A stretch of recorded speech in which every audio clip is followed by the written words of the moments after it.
At dahil nga sa sobrang init, nagpasya akong pumunta ng mall dito sa may SM North EDSA. At dahil bored ako, ginawa ko, pumunta ako ng Bike Plus sa may ground floor ng SM North EDSA sa main building. Tapos nakakita ako ng mga gravel bike. Grabe naman itong mga gravel bike na to, mga master. Itong hawak ko ngayon, mga master, ito yung Merida.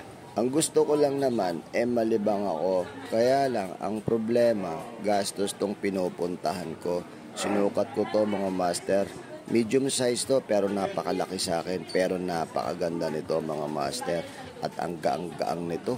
Pasok na yung pasok. Pakiramdam mo kapag nakasakay ka sa bike ay para kang may 2.5 lagi sa bulsa. Nako, grabe to, mga master. At ibang klase din ang kulay nito. Outstanding ang kulay. Bukod dyan, mga master, meron niyang ibang kulay ha. At meron pang ibang mga gravel bike na binibenta dito sa Bike Plus. At ang kagandahan nito, mga master, nakasale yan, mga master. Ito, pakinggan nyo.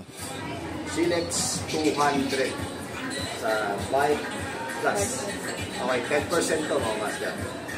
47,520 na lang. Dating may 52,800. Okay, dito sa Bike Plus.